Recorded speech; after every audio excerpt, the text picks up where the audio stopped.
Hello friends, आप सभी का स्वागत है। तो आज की वीडियो में बात करने वाले हैं बिहार दरोगा एसआई मेंस के एग्जामों में पूछे जाने वाले 50 अति महत्वपूर्ण प्रश्नों के बारे में, जिन्हें हमने एडुटेरिया के प्रैक्टिस सेट से लिया है। तो ये हमारा प्रैक्टिस सेट थर्ड है। अगर आपने बाकी का प्रैक्टिस सेट नहीं देखा है तो आप अभी जाकर देख लीजिए, उसका लिंक नीचे डिस्क्रिप्शन में दिया गया है। और हमारे चैनल पर डेली फ्रेंड्स आपको सुबह में 7:30 बजे वीडियो अपलोड हो जाती है बिहार दरोगा के ऊपर। तो अगर आप चाहें तो डेली एक प्रैक्टिस सेट लगा सकते हैं। तो चलिए अपने वीडियो को स्टार्ट करते हैं। तो पहला प्रश्न है हमारा कि भारत में सबसे प्राचीन अभिलेख किस शासक के प्राप्त हुए हैं। तो ऑप्शन बी आपका राइट आंसर हो जाएगा, अशोक के। अगला प्रश्न देखते हैं, सिंधु घाटी सभ्यता का संबंध है किससे। तो ऑप्शन सी करेक्ट हो जाएगा, ए और बी दोनों से, यानी कि कांस्य युग से भी और आधे ऐतिहासिक युग से भी। अगला प्रश्न देखते हैं, धौलावीरा किस राज्य में स्थित है। तो ऑप्शन ए करेक्ट हो जाएगा, गुजरात में स्थित है। अगला प्रश्न देखते हैं, निम्नलिखित में से कौन सा एक अशोक का अभिलेख में बुद्ध के जन्म स्थान में अशोक की यात्रा का उल्लेख है। तो ऑप्शन बी करेक्ट हो जाएगा, रुमीनदेई स्तंभ अभिलेख में। अगला प्रश्न देखते हैं, निम्नलिखित में से कौन सी घटना पहले घटी थी। तो ऑप्शन डी करेक्ट हो जाएगा, चंपारण सत्याग्रह सबसे पहले घटा था। अगला प्रश्न देखते हैं, जुलाई 1942 को कांग्रेस कार्य समिति द्वारा भारत छोड़ो आंदोलन का प्रस्ताव कहाँ पारित किया गया था। तो ऑप्शन डी आपका राइट आंसर हो जाएगा, वर्धा में। अगला प्रश्न देखते हैं, केंद्र और राज्यों के बीच शक्तियों के वितरण का प्रावधान भारतीय संविधान के किस अनुसूची में किया गया है। तो ऑप्शन ए करेक्ट हो जाएगा, 7वीं अनुसूची में। अगला प्रश्न देखते हैं, निम्नलिखित में से कौन सा मार्स गैस या मेथेन गैस CH4 का उत्पादन का स्रोत है। तो आपका ऑप्शन सी करेक्ट हो जाएगा, ए और बी दोनों, यानी कि धान का खेत भी और पशुओं के अवशिष्ट, ये दोनों फ्रेंड्स आपके मीथेन गैस या मार्स गैस के उत्पादन के स्रोत हैं। अगला प्रश्न देखते हैं, 1975 के आपातकाल के दौरान निम्नलिखित में से कौन भारत के राष्ट्रपति थे। तो ऑप्शन बी करेक्ट हो जाएगा आपका, फखरुद्दीन अली अहमद। अगला प्रश्न देखते हैं, शिमला समझौता किन दो देशों के मध्य हुआ था। तो ऑप्शन बी करेक्ट हो जाएगा, भारत और पाकिस्तान के मध्य शिमला समझौता हुआ था। अगला प्रश्न देखते हैं, भारत के संविधान का निम्नलिखित में से कौन सा भाग नागरिकता से संबंधित है। तो ऑप्शन ए करेक्ट हो जाएगा, भाग 2 नागरिकता से संबंधित है। ऑप्शन ए करेक्ट हो जाएगा। अगला प्रश्न देख, मैकमोहन रेखा चीन और भारत के किस राज्य के बीच है। तो ऑप्शन डी करेक्ट हो जाएगा, अरुणाचल प्रदेश। अगला प्रश्न देखते हैं, निम्नलिखित में से कौन स्वराज भारत की दूसरी सबसे लंबी तटरेखा वाला राज्य है। तो ऑप्शन सी करेक्ट हो जाएगा, आंध्र प्रदेश।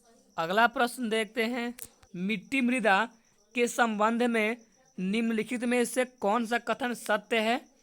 तो पहला कथन है आपका कि जलोढ़ मृदा नाइट्रोजन से समृद्ध होती है। तो ये कथन फ्रेंड्स आपका असत्य है। आइए अगले कथन को देखते हैं। अगला कथन हमारा ये कह रहा है कि काली मृदा लौह एवं चूने से समृद्ध होती है परंतु नाइट्रोजन से हीन होती है। तो ये कथन आपका सत्य है। आइए अगला कथन देखते हैं कि लेटराइट मृदा लौह एवं एल्यूमिनियम से समृद्ध होती हैं किंतु नाइट्रोजन और पोटेशियम से हीन होती हैं। तो ये भी आपका सत्य है, यानी कि यहाँ से आपका ऑप्शन बी करेक्ट हो जाएगा, केवल 2 और 3। अगला प्रश्न देखते हैं, निम्नलिखित कथनों में से कौन सा कथन सही है। तो पहला कथन आपका ये कह रहा है कि भारतीय संविधान के अनुच्छेद 109 में धन विधेयक संबंधी प्रक्रिया का उल्लेख किया गया है। तो ये कथन आपका सत्य है।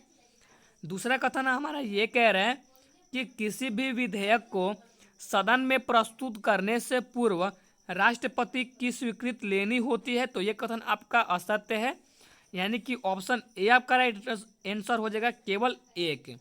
अगला प्रश्न देखते हैं, भारतीय संविधान का कौन सा अनुच्छेद राष्ट्रपति को उच्चतम न्यायालय से परामर्श करने की शक्ति प्रदान करता है? तो ऑप्शन सी करेक्ट हो जाएगा, अनुच्छेद 143। अगला प्रश्न देखते हैं। जयप्रकाश नारायण का जन्म बिहार के किस जिले में हुआ था? तो ऑप्शन एक करेक्ट हो जाएगा, सारण जिले में। अगला प्रश्न देखते हैं। केटू गॉडविन ऑस्टिन किस पर्वत श्रेणी में स्थित है? तो ऑप्शन बी करेक्ट हो जाएगा, काराकोरम पर्वत श्रेणी में अवस्थित है। अगला प्रश्न देखते हैं। किस भारतीय राष्ट्रीय आंदोलन का शीर्ष गीत वंदे मातरम था? तो ऑप्शन बी करेक्ट हो जाएगा, स्वदेशी आंदोलन का शीर्ष वंदे मातरम था। अगला प्रश्न देखते हैं। निम्नलिखित में से कौन सा विषय संघ सूची का है? तो ऑप्शन बी करेक्ट हो जाएगा, बंदरगाह। अगला प्रश्न देखते हैं। स्थानीय निकायों का चुनाव कौन संपन्न करवाता है? तो ऑप्शन सी करेक्ट हो जाएगा, राज्य निर्वाचन आयोग। अगला प्रश्न देखते हैं। मोरक्को निवासी इब्न बतूता किसके शासन काल में भारत आया था? तो ऑप्शन ए में दिया है चंद्रगुप्त मौर्य, या ऑप्शन बी राजेंद्र प्रथम, या ऑप्शन सी हर्षवर्धन, या ऑप्शन डी मोहम्मद बिन तुगलक। तो करेक्ट आंसर आपका ऑप्शन डी हो जाएगा, मोहम्मद बिन तुगलक के शासन काल में आया था। अगला प्रश्न देखते हैं। राष्ट्रीय विकास परिषद की स्थापना कब हुई थी? तो ऑप्शन बी करेक्ट हो जाएगा, 1952 में हुई थी। अगला प्रश्न देखते हैं। स्टार्च को माल्टोज में परिवर्तन करने वाला एंजाइम कौन सा है? तो ऑप्शन ए करेक्ट हो जाएगा, एमाइलेज। अगला प्रश्न देखते हैं। राष्ट्रपति लोकसभा को कब भंग कर सकती है? तो ऑप्शन सी करेक्ट हो जाएगा, केंद्रीय मंत्रिमंडल की अनुशंसा पर राष्ट्रपति लोकसभा को भंग कर सकती है। अगला प्रश्न देखते हैं। निम्नलिखित में से कौन सा ब्लॉक रंगीन यौगिक तत्वों का निर्माण करता है? तो ऑप्शन डी करेक्ट हो जाएगा, एफ ब्लॉक। अगला प्रश्न देखते हैं। निम्नलिखित में से किस पुस्तक में बुद्ध और उनके शिष्यों का प्रवचन वर्णित है? तो ऑप्शन ए आपका राइट आंसर हो जाएगा, सुत्त पिटक। अगला प्रश्न देखते हैं। किस सिख गुरु ने अमृतसर शहर बसाया था? तो ऑप्शन सी करेक्ट हो जाएगा, गुरु रामदास ने। अगला प्रश्न देखते हैं। किस वायसराय के शासन काल में बिहार पूसा में कृषि अनुसंधान केंद्र की स्थापना की गई थी? तो ऑप्शन बी करेक्ट आंसर हो जाएगा, लॉर्ड कर्जन के शासन काल में। अगला प्रश्न देखते हैं। निम्नलिखित में से कौन सा शासक सिकंदर महान का समकालीन था? तो ऑप्शन सी करेक्ट हो जाएगा, धनानंद। अगला प्रश्न देखते हैं। निम्नलिखित कथनों में से कौन सा कथन सही है? तो पहला कथन है हमारा कि हमारा संविधान 26 जनवरी 1950 को अंगीकृत किया गया। तो ये कथन फिर से आपका गलत है। अगला कथन है कि भारत में चुनाव आयोग का गठन जनवरी 1950 में हुआ। तो ये कथन आपका सही है। अगला कथन है कि सुकुमार सेन पहले चुनाव आयुक्त बने। तो ये भी कथन आपका सही है। ऑप्शन बी आपका राइट आंसर हो जाएगा, केवल 2 और 3 कथन सही है। अगला प्रश्न देखते हैं। सन 1923 में नागपुर में कौन सा सत्याग्रह हुआ था? तो ऑप्शन डी आपका राइट आंसर हो जाएगा, ध्वज सत्याग्रह। अगला प्रश्न देखते हैं। नापथा झकरी परियोजना किस नदी पर अवस्थित है? तो ऑप्शन बी करेक्ट हो जाएगा, सतलज नदी पर अवस्थित है। अगला प्रश्न देखते हैं। भारतीय उष्णकटिबंधीय मौसम विभाग संस्थान कहाँ स्थित है? तो ऑप्शन बी करेक्ट हो जाएगा, पुणे में स्थित है। अगला प्रश्न देखते हैं। भारत का दक्षिणतम बिंदु इंदिरा पॉइंट कहाँ स्थित है? तो ऑप्शन बी करेक्ट हो जाएगा, ग्रेट निकोबार में स्थित है। अगला प्रश्न देखते हैं। मालावर्त पूर्णा का संबंध निम्नलिखित में से किससे है? तो ए में दिया है कुश्ती से, या बी में भाला फेंक से, या सी में पर्वतरोही से, या डी में तैराकी से। तो ऑप्शन सी आपका राइट आंसर हो जाएगा, पर्वतरोही से। तो फ्रेंड्स यहाँ पे आपके कुछ पॉइंट दिए गए हैं, आप इन्हें नोट कर लीजिएगा कि भारत की मालावत पूर्णा पर्वतरोही है।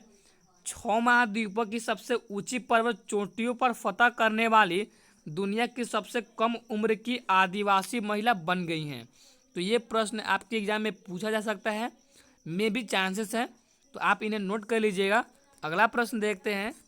फ्लैंग रेट फाउल निम्नलिखित में से किस खेल से संबंधित शब्दावली है? तो ऑप्शन डी करेक्ट हो जाएगा, बास्केटबॉल से। अगला प्रश्न देखते हैं। निम्नलिखित में से कौन सा समिति का गठन निर्धनता के निर्धारण के लिए किया गया था? तो ऑप्शन ए करेक्ट हो जाएगा, तेंदुलकर समिति का गठन। अगला प्रश्न देखते हैं, भारत के किस क्षेत्रों में ठंडे रेगिस्तान पाए जाते हैं? तो ऑप्शन बी करेक्ट हो जाएगा, लद्दाख में। अगला प्रश्न देखते हैं, किस कांग्रेस अधिवेशन में गांधी इरविन समझौता का समर्थन किया गया था? तो ऑप्शन सी करेक्ट हो जाएगा, कराची अधिवेशन में। अगला प्रश्न देखते हैं, भारत के संविधान का अनुच्छेद 66 किससे संबंधित है? तो ऑप्शन ए करेक्ट हो जाएगा, उपराष्ट्रपति के चुनाव से संबंधित है। अगला प्रश्न देखते हैं, भारतीय मानक समय रेखा कितने राज्यों से होकर गुजरती है? तो ऑप्शन बी करेक्ट हो जाएगा, 5 राज्यों से होकर गुजरती है। अगला प्रश्न देखते हैं, जनहित याचिका की धारणा किस देश से उत्पन्न हुई है? तो ऑप्शन डी करेक्ट हो जाएगा, अमेरिकी गणराज्य से। अगला प्रश्न देखते हैं, संविधान किसके द्वारा ग्रहण किया गया है? तो ऑप्शन सी करेक्ट हो जाएगा, संविधान सभा द्वारा ग्रहण किया गया है। अगला प्रश्न देखते हैं, खाने का सोडा है कौन सा? तो नोट कर लीजिएगा, ऑप्शन बी आपका राइट आंसर हो जाएगा, सोडियम बाइकार्बोनेट। अगला प्रश्न देखते हैं, निम्नलिखित में से भारत का कौन सा प्रमुख बंदरगाह दीनदयाल बंदरगाह के नाम से जाना जाता है? तो ऑप्शन डी करेक्ट हो जाएगा, कांडला बंदरगाह। अगला प्रश्न देखते हैं, इनमें किसने पूरा PURA योजना का सुझाव दिया है? तो ऑप्शन सी करेक्ट हो जाएगा, APJ अब्दुल कलाम ने। अगला प्रश्न देखते हैं, हीरा का अपवर्तनांक कितना होता है? तो ऑप्शन ए टिक कर लीजिएगा, 2.45। अगला प्रश्न देखते हैं, निम्नलिखित में से किसका मात्रक न्यूटन मीटर है? तो ऑप्शन सी करेक्ट हो जाएगा, पृष्ठ तनाव का।